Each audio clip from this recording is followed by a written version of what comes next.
역사가 마치 인사하겠습니다. 세 부대를 준비합시다. 이렇게 인사하겠습니다. 세 부대를 준비합시다. 네, 세 부대를 준비합시다. 오늘은 모세의 실패와 은혜라고 하는 제목으로 말씀을 나누려고 합니다. 지난주에 저희 성경 통독하는 부분이 이 신명기였습니다. 신명기를 읽었는데요. 그 신명기는 모세가 가나안 땅에 들어가는 이스라엘 백성들의 2세대들에게 주는 교훈입니다. 모세는 이제 가나안 땅에 들어가지 못하지만 가나안 땅에 들어가는 2세대들을 이제 보내면서 이제 하나님의 언약과 그리고 하나님의 약속들 이런 것들을 새롭게 하면서 그 2세대들에게 유언과 같은 말을 전하는 것이 바로 이제 그 신명기죠. 그래서 하나님이 이스라엘 백성들을 애굽에서 어떻게 구원했고 40년 동안 광야에서 어떻게 인도하셨는지 그것을 2세대들에게 다 설명해 주고 또 하나님과 그 광야에서 맺은 율법이 어떤 의미가 있고 너희가 가나안 땅에 가서 무엇을 기억하면서 지키며 살아야 될 것인지에 대해서 세세하게 설명해 주는 것이 바로 신명기입니다. 그래서 신명기에서는 바로 다시 하나님의 이스라엘 백성들을 구원한 것뿐만 아니라 하나님의 율법에 대해서 저희가 다시 한번 생각해 보면서 또 기억할 수 있는 부분이 있습니다. 근데 이제 신명기를 통독을 하다 보면 이게 자꾸 마음에 걸리는 부분이 하나 있습니다. 저도 이 신명기를 읽으면서 이제 마음에 안타까움이 있는 게 있었는데요. 그것은 다른 것이 아니라 이제 모세가 가나안 땅에 들어가지 못한다는 거죠.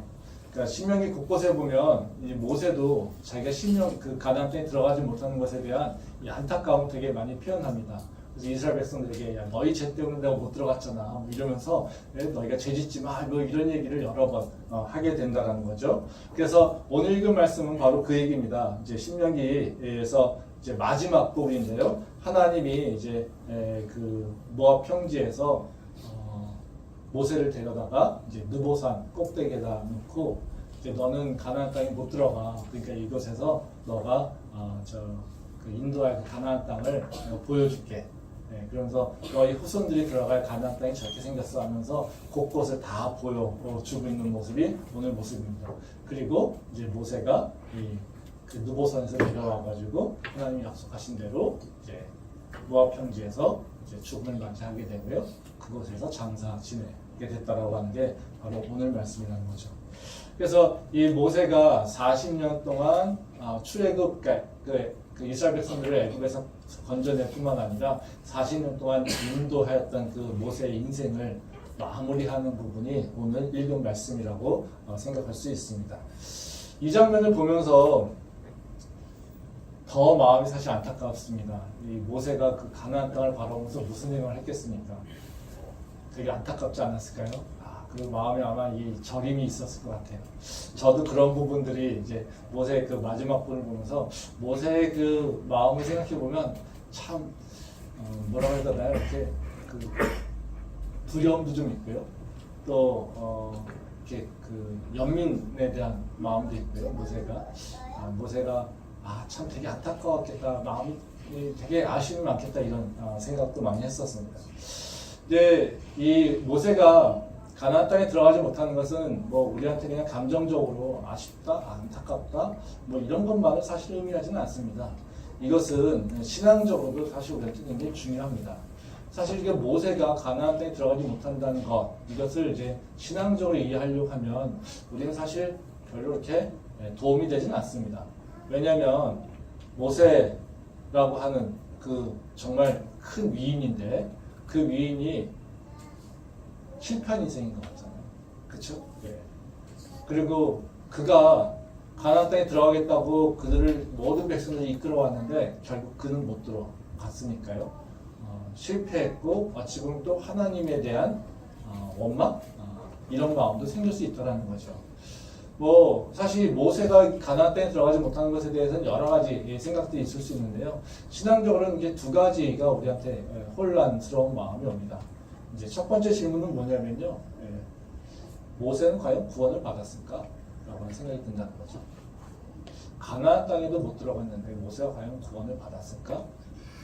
그 모세가 데려온 그 첫 번째 세대들, 그리고 광야에서 죽음을 맞이한 그 세대들, 그 세대들은 과연 구원을 받았을까? 이런 생각이 들죠. 그러니까 하나님께서 가나안 땅에 들어가게 약속하셨는데 그걸 못 들어가게 하셨으면 후원을 약속하신 하나님도 이것 조금 믿어도 되나? 이런 생각도 사실 들 수 있다라는 거죠. 네. 그래서 우리가 생각하기에는 이 출애굽의 역사를 볼 때 가나안의 의미를 어떻게 보냐면요, 천국에 들어가는 것과 비슷하게 본다라는 거죠. 네. 그래서 천국에 들어가는 것과 연결시켜서 보다 보니까 가나안 땅에 못 들어가니까 결국에는 구원을 받지 못한 걸로 이렇게 생각할 수 있다는 거죠. 우리가 그 표현은 아니지만 사실 마음속에 굉장히 찜찜한 부분이 모세가 가나안 땅에 못 들어간 것을 생각할 때마다 찜찜한 부분이 있는 게 사실 사실이고요. 그것 때문에 구원의 확신에 대해서 혼란스러움을 갖게 되는 것도 사실인 겁니다. 그래서 우리가 그 문제를 좀 해결해야 될 부분이 좀 있습니다. 또 다른 하나는 뭐냐면요, 모세가 지은 죄가 뭐지? 라는 겁니다. 모세가 무슨 대단한 짓을 그 범죄를 했길래 가나안 땅에 못 들어갔지? 라는 거죠. 우리가 다 알고 있지만 모세가 그 성경에서 행한 것을 보게 되면 좀 설명이 찜찜해요. 이렇게 아주 이렇게 명쾌하게 살인을 한 것도 아니고요, 반역을 한 것도 아니고요, 누구를 뭔가 탐해서 도둑질을 한 것도 아니고요. 우리가 생각하는 그 죄라고 하는 모습이 모세 행동에서 보이지 않는다라는 거예요. 그러다 보니까 이 도대체 모세가 무슨 죄를 지은 거야? 라고 하는 생각이 우리 성경을 보면서 참 의구심이 든다는 거죠. 왜 적어도 그것이 분명해지면 우리는 어때요? 마음이라도 좀 편하잖아요. 이런 나쁜 놈이었으니까 안 들어가면 되는데. 이런데 이것도 잘 보이지 않는다는 거죠. 사실 이게 우리한테 가져오는 모세에게 대해서 생각을 안 하면 이제 관심이 없으면 큰 문제 없겠지만 모세에 대해서 조금 묵상을 하다 보면 그런 생각이 든다는 거죠. 그래서 오늘 제가 나누려고 하는 말씀은 다른 것이 아니라 이 두 가지 질문에 대한 해답입니다. 모세가 과연 구원받았는가? 모세는 무슨 죄를 지었길래 가나안 땅에 들어가지 못했는가? 두 가지 이 문제에 대해서 생각을 해보고요. 그것에 대한 성경적인 답을 좀 찾아보고, 그리고 그것이 우리한테 어떤 신앙적 의미가 있는지 생각을 해보려고 합니다. 첫 번째는요, 그럼 모세는 구원을 받았는가? 이 질문입니다. 더불어서 광야에서 죽은 이스라엘 백성들 1세대들은 과연 구원을 받았는가? 이거죠.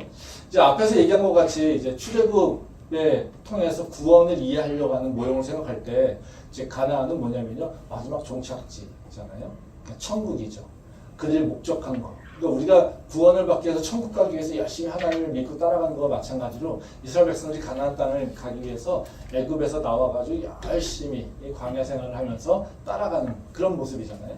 그래서 우리가 생각하기에 이 가나안이라고 하는 것은 천국을 생각한다는 거죠. 그러니까 천국에 그러니까 가나안에 들어가지 못한 것은 천국에 못 들어가는 걸로 우리는 오해하는 경향이 있다는 겁니다. 근데 이 성경에서 이걸 보게 되면 모세가 가나안 땅에 들어가지 못했지만 성경을 통해서 보게 되면 모세의 구원은 사라진 것은 아닙니다. 즉 모세가 구원을 못 받은 건 아니라는 거죠. 그러니까 모세는 가나안 땅에 못 들어갔지만 모세에 대한 구원은 흔들림이 없는 거고요. 그 이유는 왜냐하면 그 가나안 땅에 들어가는 것은 천국에 들어가는 것이 아니라 하나님의 상급을 받지 못한 겁니다. 그러니까 상급이라고 하는 것은 믿음의 행동을 하지 못했기 때문에 그 삶에서 하나님의 인도함 가운데 경치를 받은 부분이 있기 때문에 그렇다는 거죠. 그래서 가나안 땅이라고 하는 것은 천국을 의미하는 것은 아니고요. 가나안 땅에 들어가는 것은 믿음의 행동에 대한 바로 그 축복 또는 상급이라고 이해를 하셔야 된다는 겁니다. 말씀 보도록 하겠습니다. 민수기 14장 19절부터 23절 말씀입니다. 구하옵나니 주의 인자의 광대하심을 따라 이 백성의 죄악을 사하시되 애굽에서부터 지금까지 이 백성을 사하신 것 같이 사하시옵소서. 여호와께서 이르시되 내가 내 말대로 사하노라. 그러나 진실로 내가 살아있는 것과 여호와의 영광이 온 세계에 충만할 것을 두고 맹세하노니 내 영광과 애굽과 광야에서 행한 내 이적을 보고서도 이같이 10번이나 나를 시험하고 내 목소리를 청종하지 아니한 그 사람들은 내가 그들의 조상들에게 맹세한 땅을 결단코 보지 못할 것이요 또 나를 멸시하는 사람은 한 사람도 그것을 보지 못하리라. 이제 이 말씀은 이제 민수기 앞부분에 나오는 얘기잖아요. 그러니까 이제 12명의 정탐꾼을 이제 가나안 땅에 보냅니다. 그리고 그들이 돌아와 가지고요, 가나안 땅에서 얘기하죠. 근데 10명은요, 그 가나안 땅에 너무 좋게 평가하지만 우린 절대 못 들어가. 예. 그는 너무 세. 예, 이런 얘기를 합니다. 그래서 하나님께서 약속하신 것을 부정하죠. 그래서 그 부정한 것을, 예, 부정하는 그 얘기를 듣고서 이스라엘 백성들이 어때요? 모세에게 대듭니다. 야, 정탐꾼이 와서 얘기하는데 우린 가나안 땅에 못 들어간대. 너가 어쩌려고 우리를 이렇게 꼬드겨가지고 이 애굽에서 잘 살고 있는데 우리 꼬드겨서 이렇게 이리로 끌고 들어왔어. 너희가 우리를 여기서 죽이려고 하는구나. 이러면서 막 모세에게 대든다는 거죠. 그 얘기를 듣고 이제 하나님께서 진노하셨습니다. 그리고 지금 이 말씀을 하시는 거예요. 근데 이 말씀에서 내용을 보게 되면요, 두 가지의 의미가 나옵니다. 이 19절 말씀에 보면 뭐라고 나냐면요, 이제 이거는 모세가 이제 하나님께 얘기하는 거거든요. 부하 없는 이 주의 인자의 광대하심을 따라 이 백성의 죄악을 사하시되 애굽에서부터 지금까지 이 백성을 사하신 것 같이 사하시옵소서. 그랬더니 여호와께서 말씀하시고 뭐라고 하냐면요, 내 말대로 사하노라 이렇게 얘기한다는 거죠. 그래서 이 19절과 20절 말씀을 보면 모세와 하나님과의 대화 속에서 나오는 얘기는 뭐냐면요, 죄를 용서해 주세요 라고 하고요, 하나님께서는 죄를 용서할게. 그리고 내가 이들을 구원하는 것에 내가 구원하는 걸 포기하지 않아. 이렇게 얘기하십니다. 근데 뒷부분에 보면 뭐라고 하시냐면요, 근데 내가 이들을 그냥 지나치지는 않아. 이렇게 얘기하십니다. 그러면서 나오는 얘기가 23절을 보면, 22절부터 23절 말씀을 보면 뭐라고 하냐면요, 나를 시험하고 내 몫을 청종하지 아니하는 그 사람들은 내가 그들 조상들에게 맹세한 땅을 결탄코 보지 못할 것이요, 또 나를 멸시하는 사람은 한 사람도 그것을 보지 못하리라. 이렇게 얘기한다. 이게 무슨 얘기예요? 내가 그들을 용서했어. 하지만 그들은 가나안 땅에 들어가지 못할 거야. 이런 얘기죠. 지금 뭐예요? 사안이 구분되는 거죠. 가나안 땅에 들어가는 것과 용서하는 것을 하나님께서 구분하고 있다는 거예요. 그들의 죄를 내가 용서하고 살 거야. 이건 무슨 얘기겠어요? 그들 생명책에서 내가 그들을 제하지 않을 거야. 이런 얘기입니다. 근데 그들은 가나안 땅에 들어가지 못해. 이런 얘기죠. 그래서 우리는 자꾸 모세가 가나안 땅에 들어가지 못한 것이 모세가 구원받았는가에 의심이 나는 건 뭐냐면요, 가나안 땅에 들어가는 것과 죄를 용서받는 것, 사함받는 것, 그래서 구원을 받는 것을 같이 보기 때문에 그렇다는 거예요. 근데 여기서는 분명히 하나님께서 뭐라고 하십니까? 내가 그들의 죄를 용서할 거야 라고 합니다. 그렇지만 들어가지 못해. 이 얘기죠. 그러니까 이게 서로 다른 얘기라는 겁니다. 그래서 우리는 가나안 땅에 들어가는 것에 대해서 이제 천국이라고 생각하면 안 된다는 거죠. 이 말씀은 조금 더 분명해지는 게 있는데요. 말씀 한번 더 보겠습니다. 히브리서 4장 18절부터 10절 말씀입니다. 만일 여호수아가 그들에게 안식을 주었더라면 그 후에 다른 날을 말씀하지 아니하셨으리라. 그런즉 안식할 때가 하나님의 백성에게 남아있도다. 이미 그의 안식에 들어간 자는 하나님이 자기의 일을 쉬심과 같이 그도 자기의 일을 쉬느니라. 이 말씀은 이제 가나안 땅에 들어가는 것의 의미를 얘기해주면서 또 안식에 대한 의미를 얘기해주고 있어요. 근데 여기 보면 뭐라고 얘기하냐면요, 여호수아가 그들에게 안식을 주었더라면 그 후에 다른 날을 말씀하지 아니하셨으리라. 즉 여호수아가 그들에게 안식을 주었다는 건 무슨 얘기예요? 여호수아를 통해서 가나안 땅에 들어간 거죠. 이제 그러면 뭐예요? 우리가 천국에 가서 평안과 안식을 누리게 되는 거죠. 그렇죠? 근데 이것이 끝이라면 어때요? 더 이상의 안식이나 더 이상의 들어갈 평안, 누릴 평안은 없겠죠. 근데 여기 보면 뭐라고 합니까? 그 후에 다른 날이 또 있다라고 하는 겁니다. 그래서 그런즉 9절 보면 뭐라고 얘기합니까? 안식할 때 하나님의 백성에게 남아있도다. 즉 가나안 땅에 들어갔는데 그들에게 어떻게 해요? 또 안식할 날이 남아져 있다는 거예요. 그럼 무슨 얘기겠어요? 가나안 땅에 들어가는 것이 최종입니까? 최종이 아닙니까? 최종이 아니라는 거예요. 그렇죠? 최종이 아니라고 하는 것은 이건 뭐예요? 과정이라는 거죠.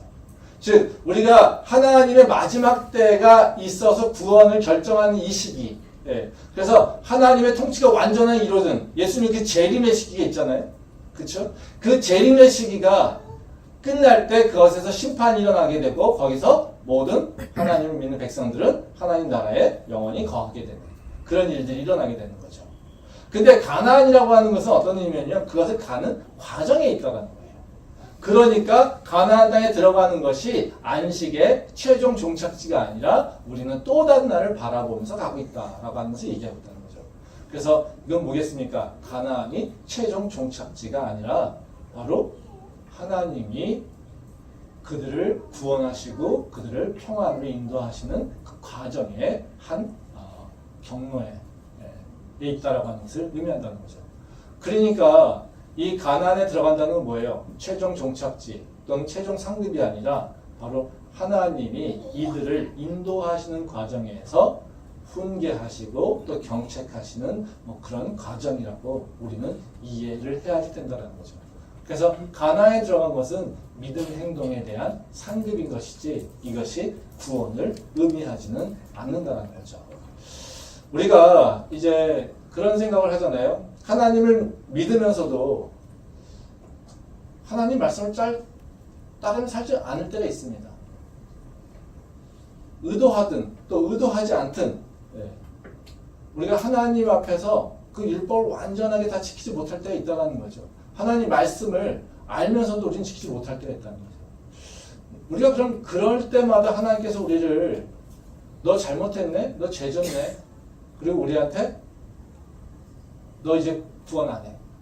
넌 내 자식 아니야. 이러고 우리를 내치시겠냐는 거죠. 그게 말이 됩니까? 말이 안 되죠. 그렇죠? 네. 그러니까 하나님께서 우리에게 이 말씀을 주시고 우리가 어떻게 살아야 될지를 알려주시는데 우리는 그것에 대해서 다 지키지 못하고요. 때로는 의도하든 또 의도하지 않든 그 말씀을 다 지키지 못한다는 거죠. 그럼 그럴 때마다 어떤 일이 일어나게 된다는 거예요. 그냥 하나님의 판단이 있는 건데요. 네. 그때 우리가 기억해야 될 것은 두 가지라는 거예요. 하나는 우리가 실수한다고 해서 우리가 구원을 놓쳐버리는 것은 아니다라는 거예요. 그러면 구원이 사라지지 않으니까, 구원이 없어지지 않으니까 우리는 마음대로 살아도 되는 겁니까? 아닙니다. 하나님께서는 우리를 성숙하게 하나님의 자녀로 만들기 위해서 계속해서 인도하는 과정에서 우리를 가르치시며 우리를 훈계하신다는 거죠. 그것이 바로 말하자면 우리가 기억해야 할 부분이에요. 그래서 구원과 하나님의 인도하시는 것을 구분해서 생각해야 된다는 거죠. 말씀 한번 더 보겠습니다. 출애굽기 34장 5절부터 7절 말씀입니다. 여호와께서 구름 가운데에 강림하사 그와 함께 거기 서서 여호와의 이름을 선포하실세. 여호와께서 그의 앞으로 지나시며 선포하시되 여호와라 여호와라 자비롭고 은혜롭고 노하기를 더디하고 인자와 진실이 많은 하나님이라. 인자를 천대까지 베풀며 악과 과실과 죄를 용서하리라. 그러나 벌을 면제하지 아니하고 아버지의 악행을 자손 3사대까지 보응하리라. 이 말씀은 이스라엘 백성이 금송아지를 만든 이후에 하나님이 모세에게 이제 말씀하시잖아요. 그래서 모세가 내려와가지고 이제 너무 화가 나서 돌판을 깨버리잖아요. 그래서 돌판을 깨고 나서 이제 또 다 처형을 하고 그 다음에 이제 하나님께서 다시 모세에게 야 이제 다시 올라와. 근데 돌판 준비해 와. 그렇게 얘기를 하시죠. 그래서 돌판을 주시면서 이제 말씀하시는 게 바로 지금 요 출애굽기 34장 말씀이에요. 근데 여기 보면 그런 얘기 하십니다. 예? 여호와께서 구름 가운데 강림하사 그와 함께 서서 이렇게 말씀하시는데 그리고 보면 뭐라고 하시냐면요. 예. 여호와라 여호와라 자비롭고 은혜롭고 노하시기를 더디하고 인자하고 인자와 진실이 많은 하나님이라. 그렇게 얘기하시고요.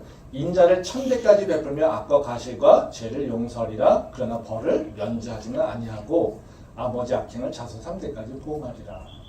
이렇게 얘기하시죠. 즉 다시 말하면 무슨 얘기예요? 하나님이 첫 번째 돌판 깨주 두 번째 돌판 주시면서 하시는 얘기가 뭐냐면요. 야 내가 너희에게 구원을 빼앗진 않아. 근데 이제 나는 너희의 죄에 대해서 그냥 가만히 있진 않아. 이겁니다. 너희의 죄에 대해서 면제하지 않을 거야. 그리고 그것에 대해서 보응할 거야. 그러니까 하나님은 은혜로서 우리를 품어주시고요. 우리를 끝까지 구원해서 이끌어 가십니다. 근데 그 하나님 자녀의 품 안에 있어서 어떻게 해요? 우리를 그냥 우리의 날것의 모습으로 그리고 미천한 모습 그리고 나쁜 모습으로 그냥 놔두는 것이 아니라 우리를 어떻게 해요? 믿음의 자녀로서 우리를 훈련시키시고 우리를 이제는 믿음의 사람으로 살아갈 수 있도록 우리를 가르치신다는 거예요. 그러기 위해서 뭐 하신다는 거예요? 그 죄에 대해서 면제하지 않을 거예요. 그거를 내가 너에게 알려줄 거야. 이런 거죠. 그러니까 하나님이 행동하시는 것은 우리가 이해할 때 두 가지로 나눠서 봐야 돼요. 구원과 인도하심을. 구원은요, 하나님의 은혜로 받습니다. 우리가 예수 그리스도를 믿고 고백하고 그러면 어때요? 우리는 구원을 받습니다. 그 구원은 흔들림이 없어요. 절대 그것은 하나님이 포기하지 않으십니다. 왜? 하나님의 선택이니까. 그렇죠? 네.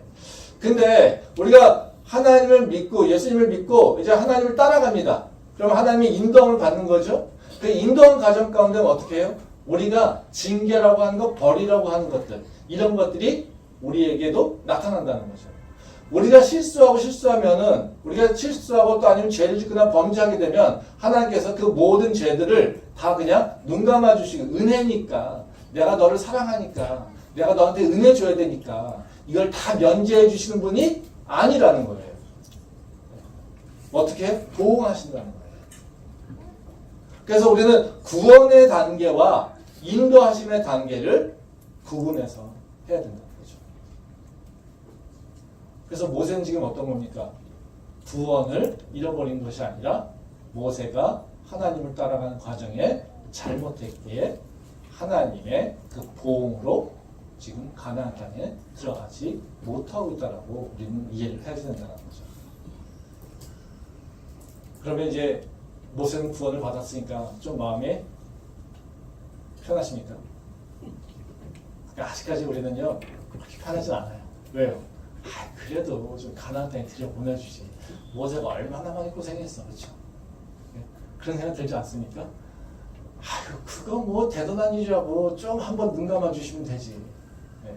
하나님 정말 속이 뭐처럼 좁네, 그렇죠? 네. 이렇게 생각할 수 있잖아요. 네? 뭐 그거 한번 눈 감아주기는 뭐 이렇게 어렵다고, 그렇죠? 네. 근데 사실 하나님의 축복은 모세에게 끝난 것이 아니라요. 하나님이 모세를 축복할 때 다른 방식으로 축복하고 은혜를 주시겠다는 거예요. 즉 가나안 땅에 못 들어가지만 하나님의 그 축복과 은혜가 끝난 것이 아니라요. 하나님은 계속해서 모세에게 은혜와 축복을 내려주겠다는 거예요. 말씀 한번 보겠습니다. 출애굽기 33장 3절 말씀입니다. 너희를 젖과 꿀이 흐르는 땅에 이르게 하려니와 나는 너희와 함께 올라가지 아니하리니 너희는 목이 곧은 백성인즉 내가 길에서 너희를 진멸할까 염려함이니라 하시니. 한 절 더 보겠습니다. 33장 12절과 13절 말씀입니다. 모세가 여호와께 아뢰되 보시옵소서 주께서 내게 이 백성을 인도하여 올라가라 하시면서 나와 함께 보낼 자를 내게 지시하지 아니하시니이다. 주께서 전에 말씀하시기를 나는 이름으로도 너를 알고 너도 내 앞에 은총을 입었다 하셨사온즉 내가 참으로 주의 목전에 은총을 입었사오면 원하건대 주의 길을 내게 보이사 내게 주를 알리시고 나로 주의 목전에 은총을 입게 하시며 이 족속을 주의 백성으로 여기소서. 이제 이 말씀 아까 말씀드린 대로 이제 금송아지를 만든 사건이 일어났을 때 이제 모세한테 하나님이 굉장히 진노하시는 모습이에요. 그러면서 하시는 얘기가 뭐냐면 3절 말씀이에요. 너희를 젖과 꿀이 흐르는 땅에 이르게 하려니와 나는 너희와 함께 올라가지 않을 거야. 내가 너희한테 약속한 대로 내가 가나안 땅에 들여보내줄게. 근데 나는 너희랑 함께 하지 않아. 이게 하나님의 징벌이었어요. 그랬더니 모세가 12절과 13절 말씀에 뭐라고 하냐면요. 하나님 그러시면 안 되죠. 이거죠. 그러면서 뭐라고 해요? 내가 참으로 주의 목전에 은총을 입었사오며 원하건대 주의 길을 내게 보이사 내게 주를 알리시고 나를 주의 목전에 은총을 입게 하사사. 그런 거예요. 모세가 야 하나님이 야 너랑 안 가 이제. 그래 내가 약속했으니까 가나안 땅 뒤로 보내줄게. 근데 난 너희랑 함께 하지 않을 거야 이제. 그랬더니 모세가 어떻게 해요? 야 이게 큰일 났네 이거죠. 그랬더니 뭐라고 하냐면요. 하나님 안 가도 돼요. 근데요 하나님이 우리와 함께 하지 않으면 우리는 안 가요. 우리한테 중요한 거는 그 가나안 땅에 들어가는 것이 아니라 하나님이 우리와 함께 있어서 하나님이 우리에게 길을 보여주시고 우리에게 은혜를 베풀어 주시는 게 더 중요합니다. 이렇게 지금 설득하고 있는 거라는 거죠. 그러면 우리가 그 징계에 위계가 우리가 정확하게 구분을 못하지만 징계를 하는 것을 위계를 본다라면 그런 겁니다. 하나의 대안은 뭐냐면요. 가나안 땅에 들여보내줄게 동행하지 않아. 이게 벌이 하나 있을 수 있어요. 또 다른 하나는 뭡니까? 예. 들어가지 못하게 하지만 하나님이 함께 동행하는 게 있을 수 있어요. 어느 게 더 심각한 겁니까? 모세 입장에서 가나안 땅에 들어가는데 함께하지 않는 것이 훨씬 더 무서운 일이에요. 그렇죠? 그래서 모세가 선택한 건 뭐예요? 들어가지 않아도 좋습니다. 나는 하나님하고 동행하는 것을 더 좋아합니다. 이겁니다. 지금 하나님께서 행하신 일은 뭐예요? 첫 번째 징계가 아니라 두 번째 하는 거예요. 들여보내지 않지만 나는 너와 끝까지 함께 할 거야. 말씀 보겠습니다. 신명기 34장 1절 말씀입니다. 모세가 모압 평지에서 느보산에 올라가 여리고 맞은편 비스가 창곡대기에 이르매 여호와께서 길르앗 온 땅을 단까지 보이시고. 이 말씀을 이렇게 그냥 사실만 보면요 되게 재미가 없어요. 근데 한번 생각해 보세요. 모세가 이제 나이 들었어요. 그리고 자기 인생의 마지막을 정리해야 되는 순간이에요. 그 인생의 전부가 다 사실 뭡니까? 애굽에서 고통당하고 애굽에서 쫓겨나가고 다시 하나님의 부르심을 받고 하나님의 사명을 따라서 이제 이스라엘 백성들을 목숨을 걸고 구원하고 그 믿음 없는 자들을 이끌어가겠다고 40년 동안 광야에서 그들하고 실갱하면서 했었던 겁니다. 그쵸? 근데 그 과정 가운데서도 어떻게 해요? 야, 힘들었지만 하나님이 나와 함께 하셔서 나에게 능력도 주시고 나를 통해서 권능도 드러나게 하시고 하나님께서 정말 많은 나에게 축복을 주셨지라고 하는 것. 아, 근데 하나 아쉬움이 있다라면 내가 실수하지 않아서 내가 범죄하지 않아서 저 가나안 땅에 들어갔으면 참 더 좋았을 텐데 이런 생각을 하지 않았겠어요? 하나님이 그것을 아는 거죠. 지금 모세를 어떻게 끌고 가십니까? 모압 평지 느보산에 올라가서 야, 모세야 저기 봐. 내가 너한테 약속한 것이 거짓이 아니지? 저곳이 너가 사랑하는 너의 후손들이 들어갈 곳이야. 그 땅이 이렇게 생겼어. 그곳에서 이제 내가 너에게 약속한 너희 후손들이 바로 별과 같이 바다의 모래같이 번성할 거야. 이것을 봐. 이것이 네가 여기까지 네 백성들을 데리고 온 그 결과물이야. 이 얘기를 하는 거죠. 이 얘기를 들었을 때 모세가 어떻게 했습니까? 하나님 치사 안에 내가 못 들어갔어요. 이랬겠습니까? 아니죠. 아, 하나님 당신 말씀이 다 맞네요. 하나님 당신의 뜻이 정말 맞네요. 저곳에서 나는 못 들어가지만 그때 저곳을 바라보면서 우리는 하나님을 알게 됐어요. 하나님의 은혜를 많이 받았어요. 하나님의 그 역사심을 경험했어요. 하나님께서 지금 우리와 함께 하지 않았더라면 내가 이곳에 절대 올 수가 없었습니다.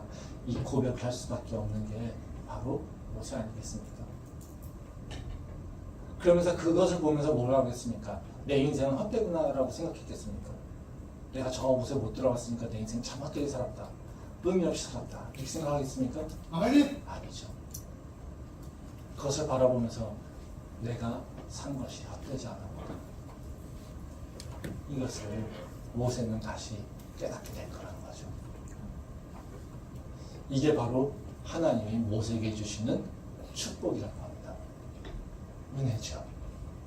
그래서 아마도 모세는 이 느보산에서 이 산을 볼 때, 이 가나안 땅을 바라볼 때 마음의 한편에는 어쩌면 올라갈 때는 그 부담과 그 아쉬움이 가득 올라갔겠지만 느보산에서 그 가나안 땅을 바라보면서 하나님과 대화하면서 그 하나님이 자신을 이끌어왔던 하나님과 동행했던 그 사건, 그 시간들을 생각하면서 오히려 그 인생이 복받은 인생인 것을 고백하면 그게 감사했을 거라는 거죠.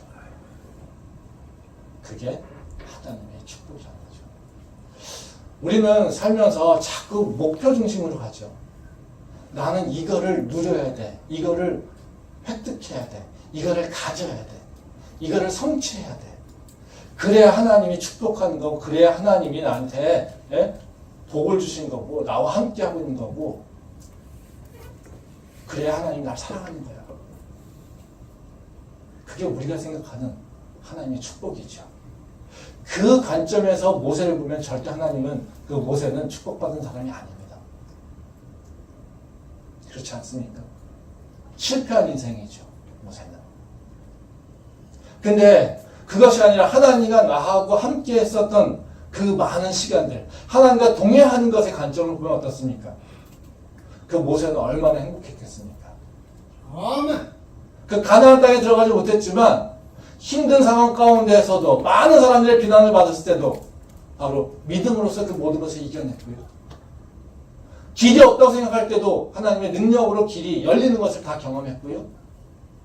그 마음이 쓸쓸하고 외로울 때도 하나님께서 그에게 찾아가서 속삭이듯이 이야기해 주시며 그들과 함께 했었던, 그와 함께 했었던 그 시간들을 모세는 다 기억할 거라는 거죠. 목적 중심으로 보면 모세 인생은 실패한 인생이지만 하나님과의 관계를 중심으로 보게 되면, 즉 동행하심으로 보게 된다면 모세는 절대로 실패한 인생은 아니라는 거죠. 아멘. 우리가 어떤 눈으로 바라보느냐에 따라서 하나님이 나에게 주는 어떤 은혜를 베풀는지를 새롭게 깨달을 수 있다는 거예요. 세상적 관점으로 바라봐서 내 육체에 어떤 유익이 있는 것을 바라보면 우리는 내가 원하는 것 주지 않는다고 하나님 때문에 원망만 할 수 있겠지만, 하나님이 나를 끝까지 붙잡고 인도하시는 그 하나님의 그 손길을 내가 바라보며 그걸 기억하고 있을 때 우리는 내가 원하는 것이 아직 성취되지 않는 하더라도 그 하나님의 은혜인 것을 나는 고백하지 않을 수가 없다는 거죠. 그게 바로 믿음의 눈으로 나의 삶을 바라보는 것입니다. 모세는 절대요 축복받은, 축복을 잃어버린 사람이 아니라요 하나님의 엄청난 은혜를 갖고 있는 사람이고요. 육체의 장막을 벗는 그 마지막 순간까지요 하나님의 엄청난 사랑을 지금 누리고 있는 것을 우리는 알 수 있다는 거죠. 그 은혜와 그 사랑이 우리에게도 가득하길 소망합니다. 그럼 두 번째 질문이죠. 모세가 그럼 왜 잘못해서, 뭘 잘못했길래 이런 징계를 받았을까? 이겁니다. 결론을 먼저 얘기한다면 겁니다. 모세가 자신의 정체성하고 합당하지 않게 하나님을 드러내지 않았습니다. 그러니까 모세는 하나님의 그 위대하신가, 하나님의 살아계심을 나타내야 되는데, 하나님의 영광과 그 거룩을 나타내야 되는데 그러지 않았다는 거죠. 그래서 우리가 좀 쉽게 표현하면 그런 얘기입니다. 모세가 교만하여서 하나님을 높이는 것이 아니라 자신을 높이는 것으로 행동했다는 거예요. 그게 모세가 순간 실수한 거라는 거죠. 말씀 보겠습니다. 민수기 20장 10절부터 27절 말씀입니다. 민수기 20장. 네. 모세와 아론이 회중을 그 반석 앞에 모으고 모세가 그들에게 이르되 반역한 너희여 들으라.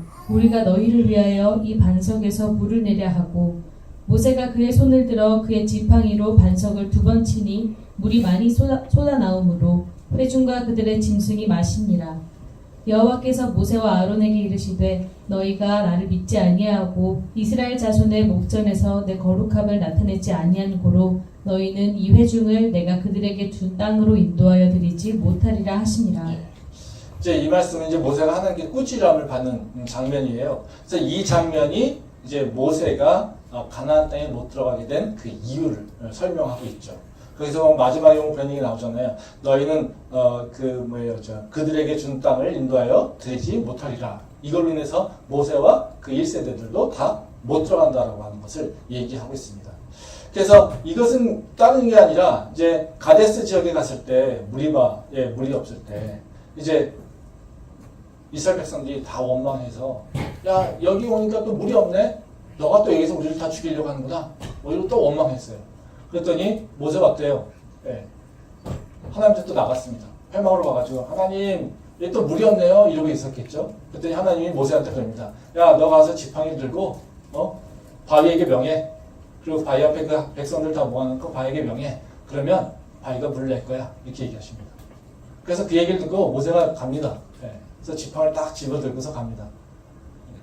그러고 나서 어떻게 해요? 백성들 다 앞에 놓고 바위에다가 지팡이로 2번을 탕탕 친다는 거예요. 그랬더니 바위에서 물이 솟았다는 거예요. 그랬더니 이것을 보고 하나님이 진노했다는 겁니다. 그러니까 이것 때문에 이제 우리가 여기서 모세가 잘못했구나라고 하는 것을 얘기하고 있어요. 근데 여기서 대부분 우리가 이제 그럼 이 장면에서 모세가 뭘 잘못했지라고 하는 것이죠. 네. 그러면 우리 항상 이제 찾는 게 이제 행위적으로 찾는 거잖아요. 네. 모세 행동을 잘 열심히 이제 그 관찰해 보면 그런 얘기죠. 하나님이 말씀하신 것과 모세가 얘기한 것이 행동한 것이 좀 달라요. 네. 지금 앞쪽에 보면 하나님께서 모세에게 뭐라고 하십니까? 야, 지팡이를 들고서 바위에 명해 이런 얘기죠. 바위에게 물을 내라고 명해. 근데 모세는 뭐 했어요? 지팡이를 들고서 명한 것이 아니라 쳤어요. 그렇죠? 네. 그러니까 어때요? 명령하라고 했는데 두 번 쳤다는 거죠. 네. 그럼 어떻게 하나님이 명령한 것과 이제 모세가 행동한 것은 서로 다르다는 거죠. 그래서 우리는 모세가 잘못했네 이런 생각을 하게 된다는 거죠. 근데 이게 동의되십니까? 잘? 안 돼요. 네. 동의가 잘 안 되죠, 솔직하게. 네? 네. 이게 참 여기 말씀을 보면서도요 좀 그런 게 하나님께서 모세한테 얘기하실 때 야 지팡이를 집어 들고서 얘기해 그렇게 얘기한다는 거죠. 그러니까 모세가 맨 처음에 하나님 나올 때는 지팡이를 집어 들어요. 네, 집어 듭니다. 명령만 안 했을 뿐이죠. 네. 근데 지팡이를 치는 게 좀 문제가 된다면 우리 지팡이 왜 들라고 하시는지 모르겠어요. 그렇죠? 네. 우리가 이걸 보면서 네? 지팡이를 들어서 바위를 친 게 왜 죄지? 이런 생각 들지 않습니까? 뭐 그렇게 대단한 잘못한 거지 이게?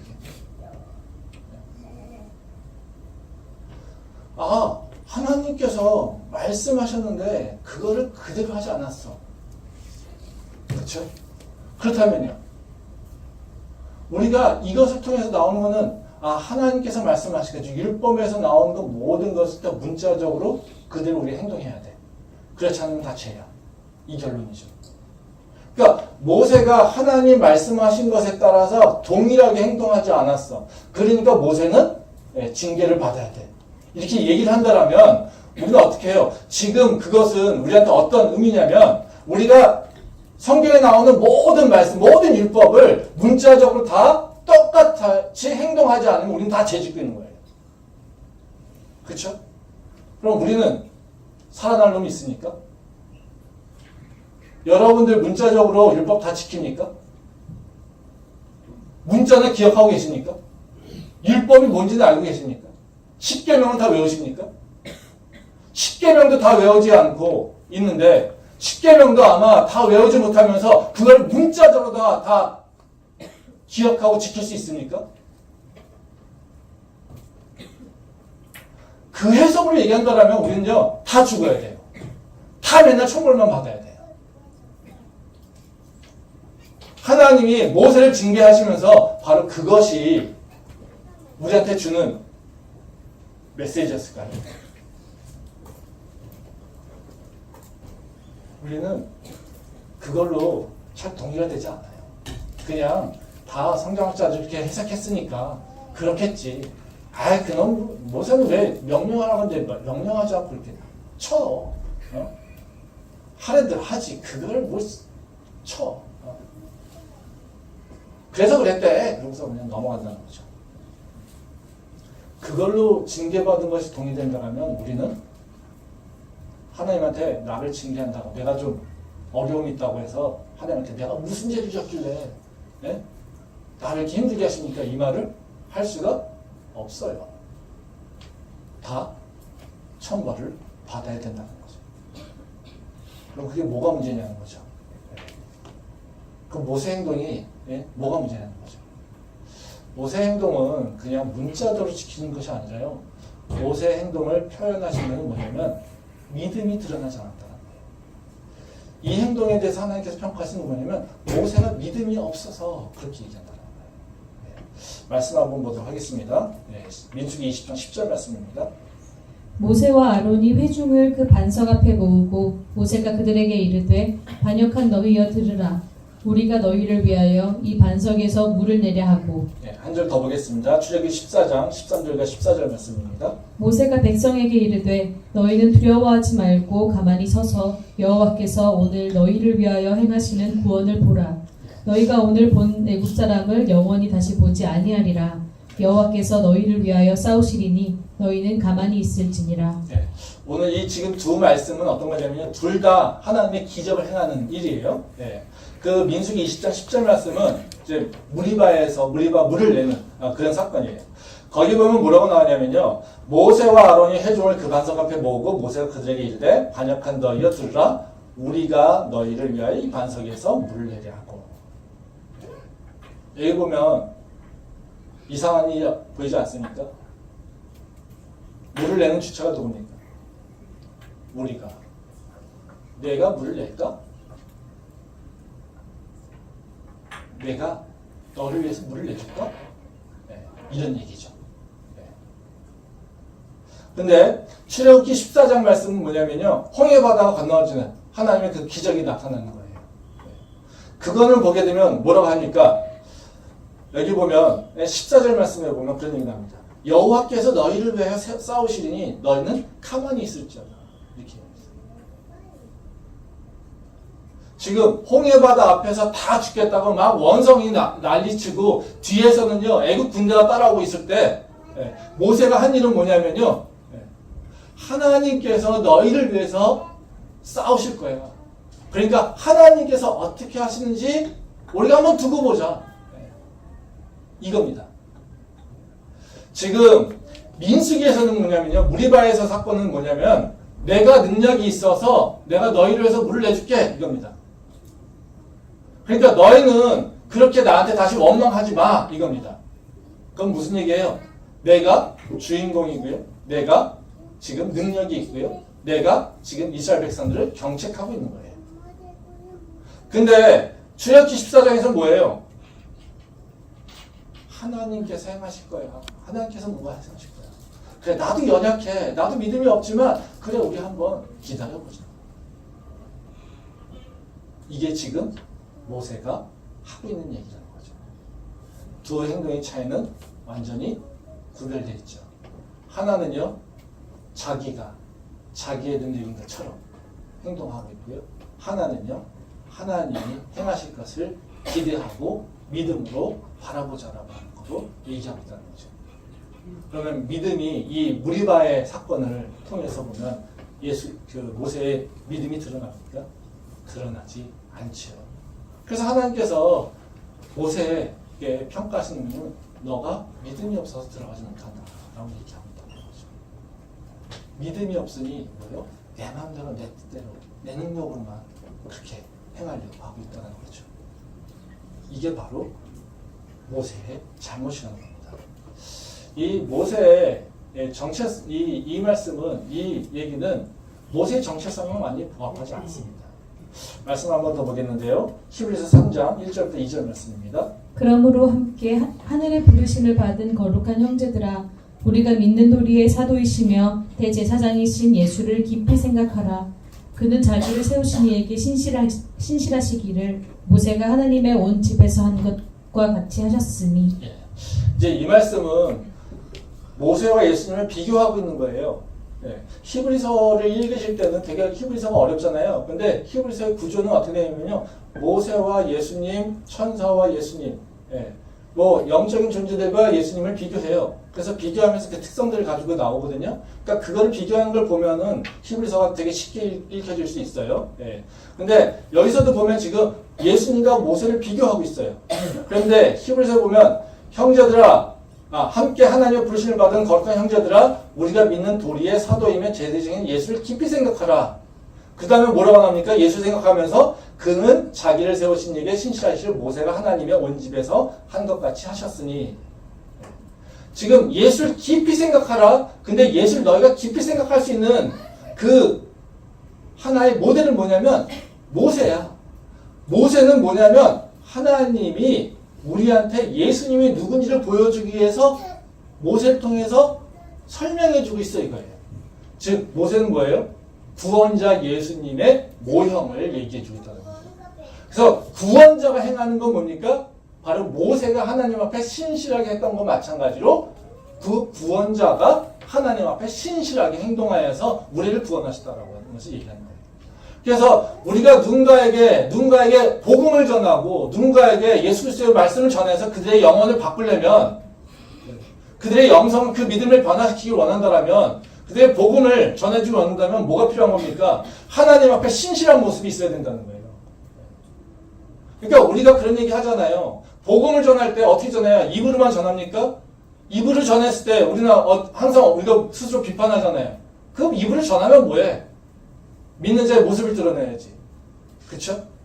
왜 그런 얘기가 나옵니까? 예수 그리스도가 우리를 이렇게 복음을 전하면서 우리를 구원하신 것은 그냥 단순하게 믿어라고 하는 것이 아니라 바로 그 예수님께서 하나님 앞에 그 신실함을 드러냈다는 거예요.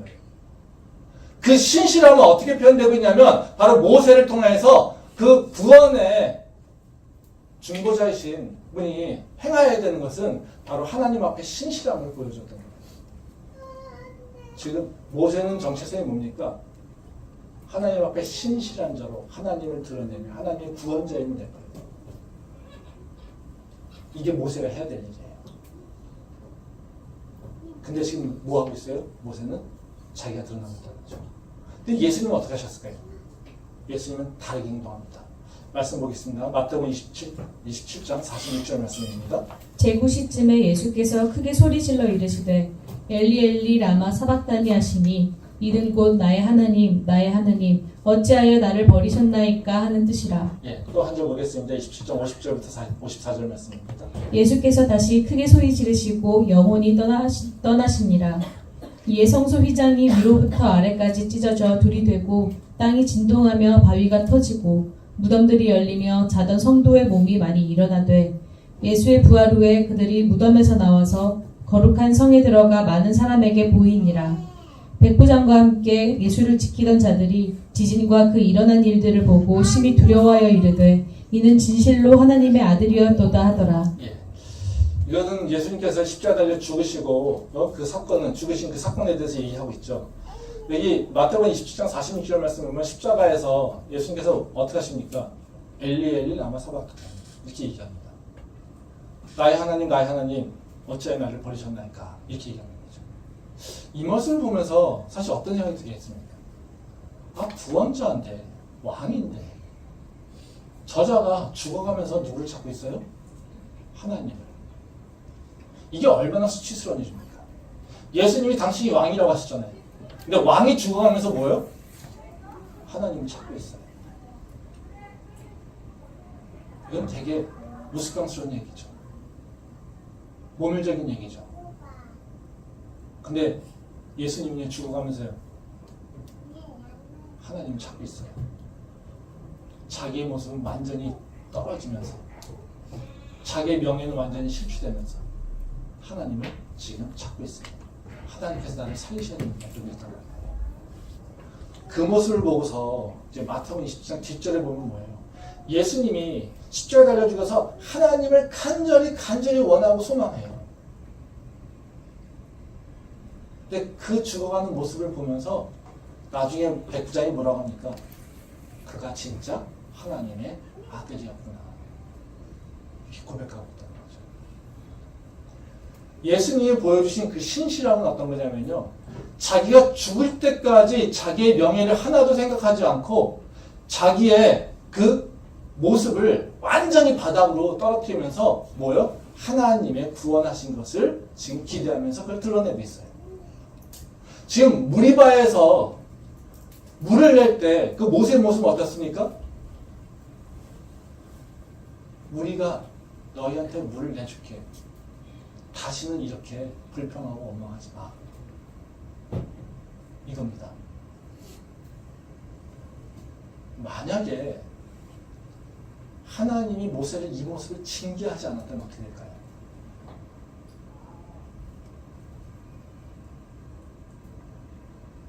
이렇게 가나안도 못 들어갔는데 지금도 유대인들은요 모세가 최고죠. 모세의 율법에는 모세의 말씀에는 모세가 가르친 것은 그쵸? 만약에 하나님께서 모세를 가나안 땅에 들여보냈다면 어떻게 되겠습니까? 모세는 사람이 아니라 신이 됐겠죠. 모세가 지금 놓치고 있는 건 뭐냐면요. 자기는 하나님의 종으로서 하나님의 그 구원을 이루는 하나님의 일꾼으로서 하나님을 나타내고 하나님의 영광을 드러내고 하나님을 향한 믿음의 고백을 끊임없이 해야 되는데, 근데 모세는 지금요 자기의 능력을 그리고 자기의 이름을 자기도 모르게 나타내고 있다는 거예요. 그래서 하나님이 아닌데도 불구하고 하나님과 같은 모습으로 지금 행동하고 있다는 거죠. 그게 바로 모세의 잘못입니다.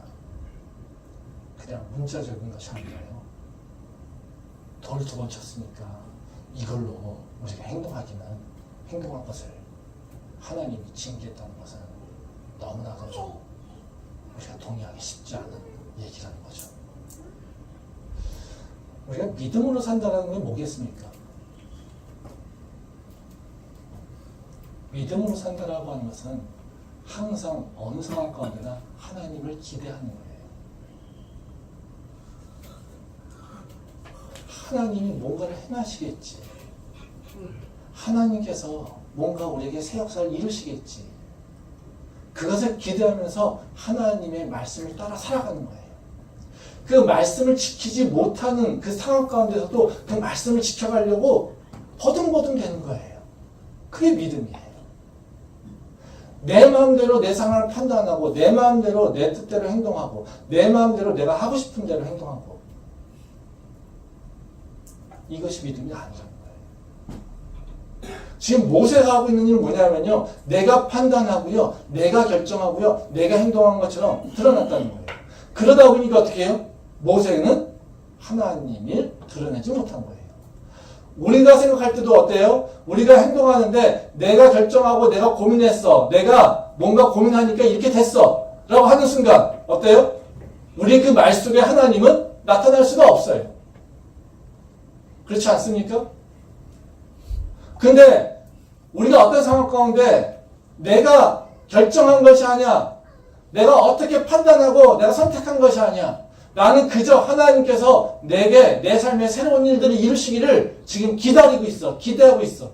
그래서 내가 마땅히 해야 될 것이 무엇인지, 하나님 앞에서 내 모습이 무엇을 갖춰야 될지를 그냥 생각하면서 지금 한 걸음씩 한 걸음씩 나도 조심스럽게 믿음의 도전을 해가고 있어. 이건 완전히 다른 얘기하는 거예요.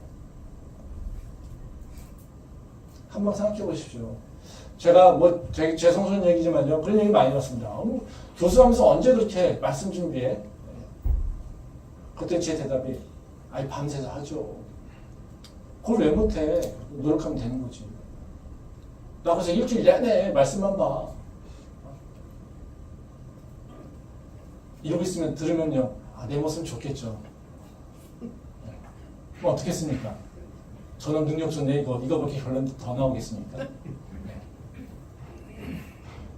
근데 저는요, 그렇지 않아요. 네. 저도 밤을 새요. 네. 일주일 내내 고민해요. 근데 제 능력이 아닌 걸 저는 고백해요. 제 능력을 할 수가 없어요. 제가 그래서 그런 얘기 많이 하지 않습니까? 제가 성경을 볼 때하고 제가 설교를 준비할 때 저희가 성경을 해석하는 눈은 달라요. 제가 저를 위해서 성경을 읽을 때는요, 그냥 내용이 읽혀지고요, 이런 내용이구나 그래요. 근데 설교를 준비할 때는요, 다른 해석이 나와요. 깊이가 달라요. 질문이 달라요. 그럼 이걸 제 능력으로 할 수 있겠습니까? 아니야. 할 수가 없어요. 그래서 제가 설교를 준비할 때 풀리지 않으면 전 솔직히 그렇게 기도해요. 하나님, 나를 보지 마시고요, 하나님이 사랑하시는 캠퍼스 영립의 성도들을 보세요. 저를 통해서 그들에게 하시고자 하는 말씀을 저한테 주세요. 제가 그래야 말씀을 전하지 않겠습니까? 제가 잘못한 부분이 있어요. 제가 거룩하지 못해요. 제가 하나님 앞에 쓰임받기에 깨끗하지 못해요. 저 인정합니다. 근데 하나님 저를 세우셨으니까요. 하나님께서 하나님의 백성들, 캠퍼스의 성도들을 위해서 하시고자 하는 말씀을 저한테 알려주셔야 되지 않겠습니까? 그러니까 제 모습 보지 마시고요. 당신이 사랑하시는 캠퍼스의 성도들을 보세요. 그리고 저에게 말씀 주세요. 저는 그렇게 기도를 합니다. 아멘. 제 자신이 없으니까요. 제가 쓰임받기 합당한 사람이 아닌 걸 제가 알고 있기 때문에 너무나도 부족하고 너무나도 추하고 내가 더러운 것을 제가 알고 있기 때문이에요. 하나님 말씀에 들고 거룩하게 쓸 수 없는 사람인 걸 제가 알고 있기 때문에요. 제 마음 가운데 어떤 마음들이 품어지고 어떤 죄악들이 꿈틀거리고 있는 건지 제가 알고 있기 때문에 그걸 들고서 제 모습으로 나와서 말씀을 저는 썼기 때문이에요. 우리가 믿음으로 산다는 건 뭐냐면요. 내가 내 마음대로 내 생각대로 판단하는 게 아니에요. 하나님이 지금 나에게 원하시는 것이 무엇일까를 생각하면서 내 상황 가운데는 내 판단과 다르지만 하나님이 원하시는 것이 무엇일까 그걸 생각하면서 어려운 발걸음을 뛰는 게 바로 믿음이에요. 모세가 그렇게 살아왔지만 마지막에 바로 그것을 놓쳐버린 부분이 있다는 거예요. 그래서 우리가 누군지 그리고 내가 어떻게 하나님에게 반응해야 될지를 생각하는 게 우리가 해야 될 일이라는 겁니다. 그래서 이 모세를 통해서 우리가 우리 모습 다시 한번 돌아봤으면 좋겠습니다. 아멘. 이것만 생각하면서 징벌 없어 얘기하는 그런 무책임함 우리 없었으면 좋겠고요. 내 뜻대로 내 마음대로 나를 드러내는 것이 아니라 주님의 은혜를 하나님이 행하실 것을 성령의 인도하실 것을 기대하며 나가는 우리 모두 될 수 있게 소원합니다. 기도하겠습니다.